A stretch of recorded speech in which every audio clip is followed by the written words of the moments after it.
Hello, everybody, and welcome back to my channel. Or if it's your first time here, thank you for stopping in. Hope everybody's doing well today and is safe.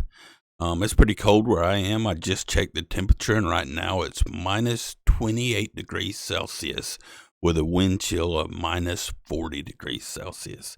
So it is brutally cold. So if I'm talking slow or moving slower than usual, I apologize. I'm just trying to keep warm right now. This next video answers a question that I've been wondering about, and it's why doesn't Indonesia speak Dutch? After a lot of former colonies around the world speak the language of their colonizers. The United States speaks English. Most of Canada speaks English except Quebec, who speak French. Most of Central and South America speak Spanish except for Brazil, speaks Portuguese. Uganda, Tanzania, Ghana, Kenya, and several other African countries speak English. South Africa, while Senegal, Niger, Madagascar, and others speak French. So why doesn't Indonesia speak Dutch? I kind of have my suspicions why, but I'm not going to state them now. I will just wait till the end of the video, and I'll let you know if I was right or wrong with why I think is the reason. And you're just going to have to take my word for it that I was being honest. I was going to write down the reasons, and I could show you at the end, but I couldn't find a piece of paper. Like and subscribe if you want to, because it does help a lot. And please leave a comment and let me know if you think this video gets it right, or if you have any other questions, comments, complaints, or concerns, or suggestions. And without any further rambling by Victor, here we go. Why doesn't Indonesia speak Dutch? And it's by Your Brother Explains channel. Yeah, so I was confused about something. Here in this vast archipelago of islands, why after hundreds of years of Dutch colonial rule, does Indonesia not speak any Dutch today?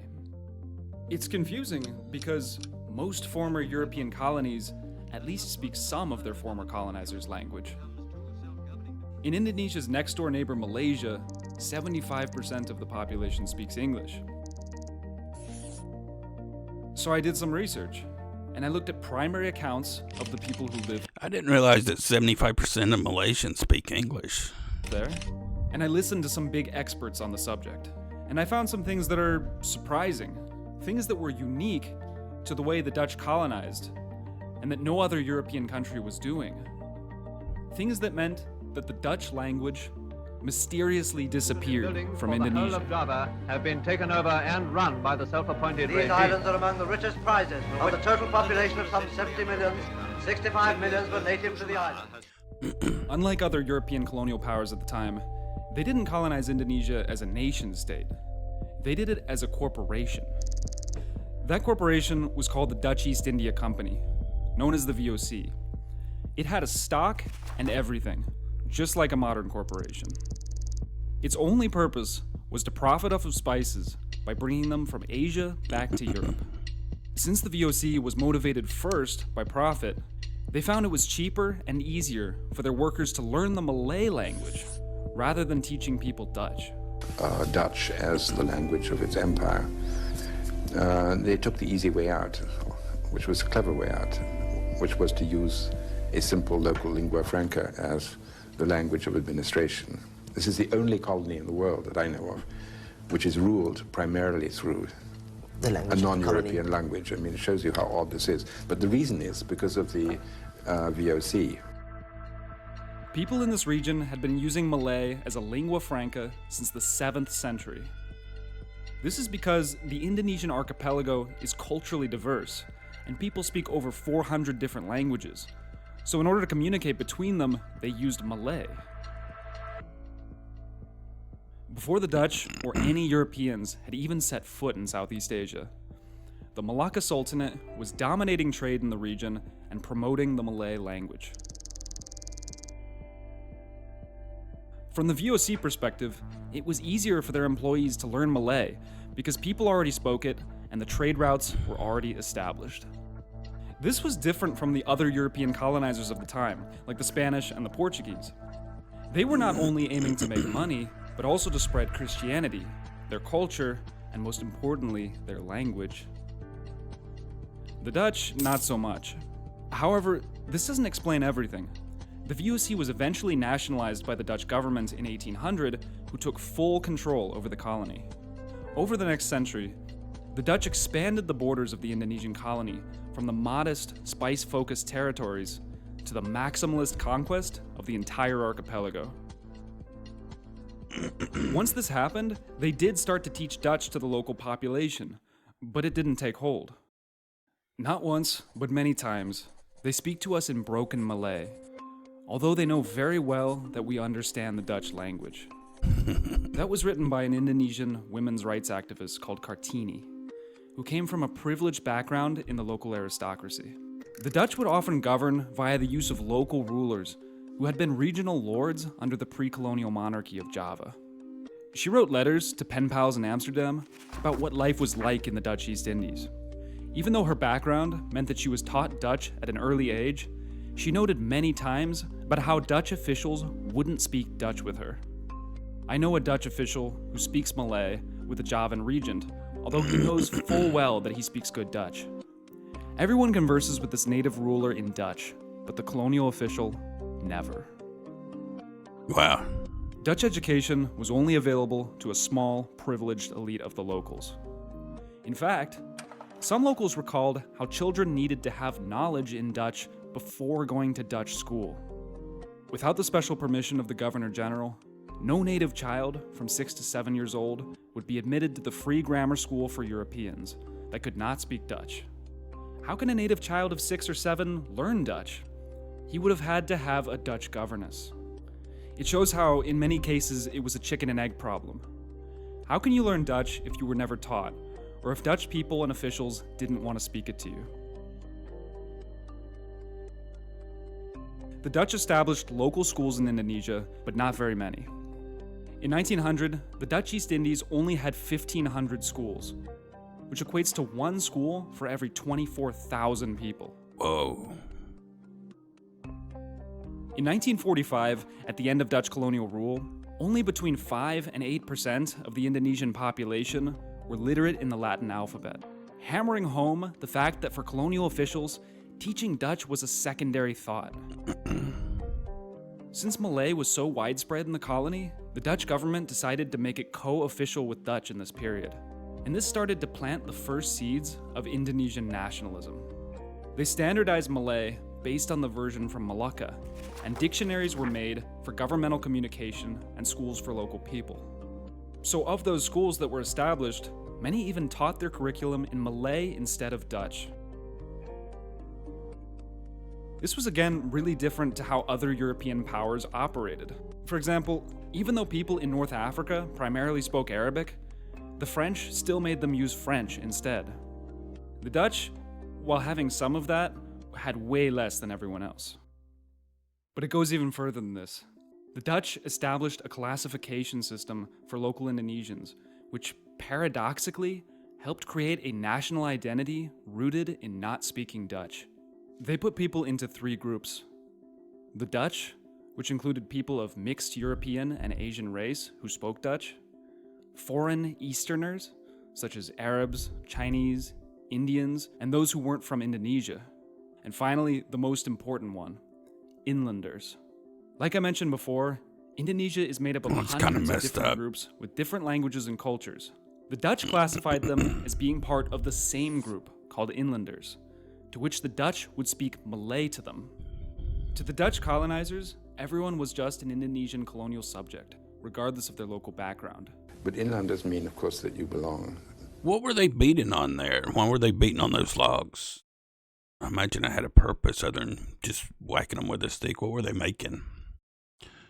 It didn't look like sugar cane or the palm oil, maybe? No, you wouldn't extract palm oil like that from the tree. I wonder what that was. There.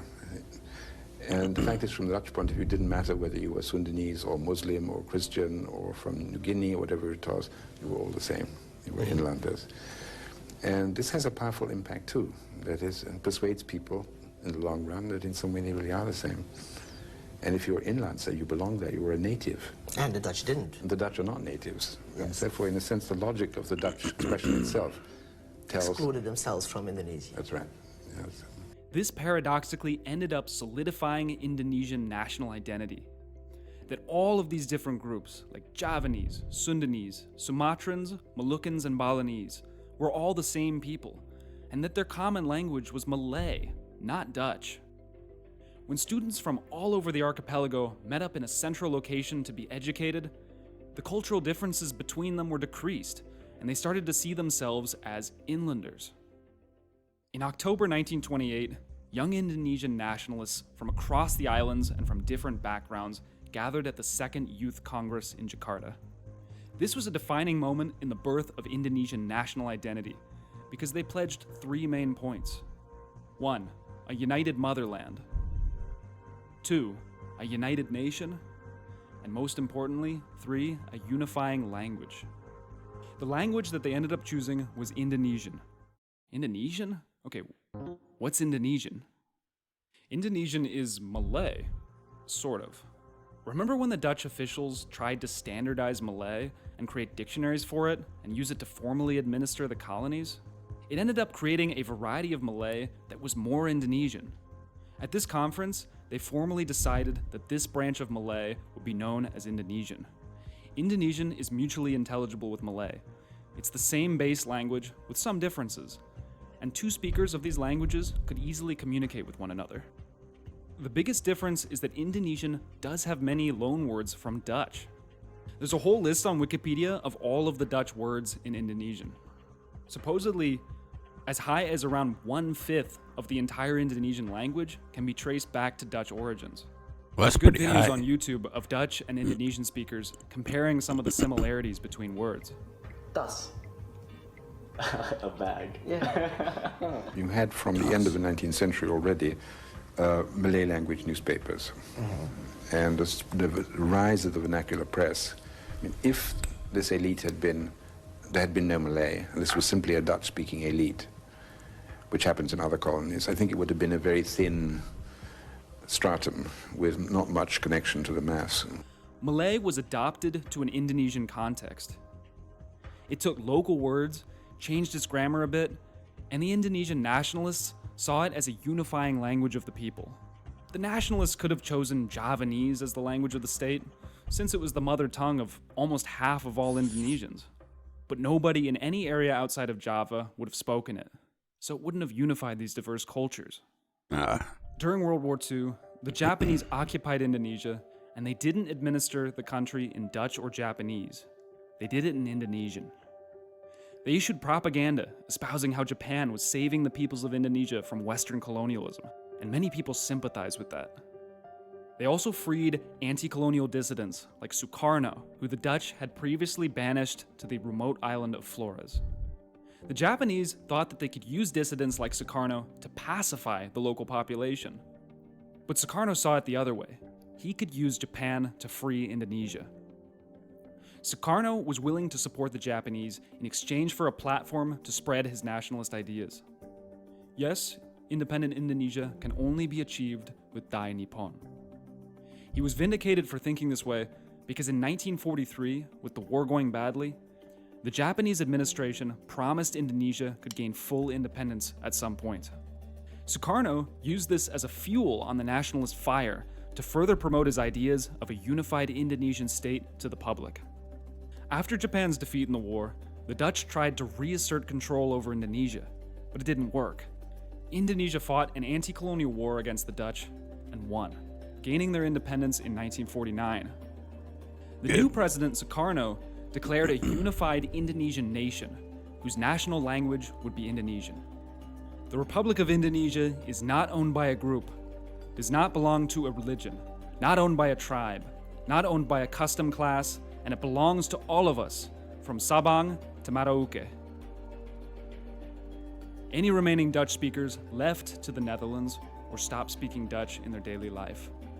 Today, almost nobody speaks Dutch in Indonesia, although actually, most people never did.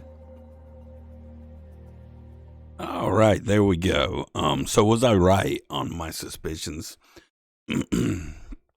I'll be honest, partly. I did suspect that it had something and a lot to do with how diverse Indonesia is as far as the many different tribes and cultures and peoples. And I did suspect somehow that was the main reason. And I didn't quite realize that it was because Malay, previous to colonization, was, how all of the traders communicated with that one language while still keeping their own.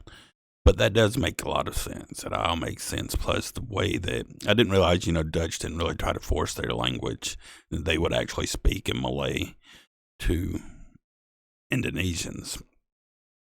But that makes a lot of sense. That was pretty good. I enjoyed this documentary. Please let me know what you think. Please leave a comment if you have any questions, comments, complaints, suggestions, or if you just want to leave me a smiley face emoji, that makes me smile too. Please be safe, be kind wherever you are. I'm going to go drink some coffee and try to get warm. And I will see you next time. Thank you for stopping in. Goodbye.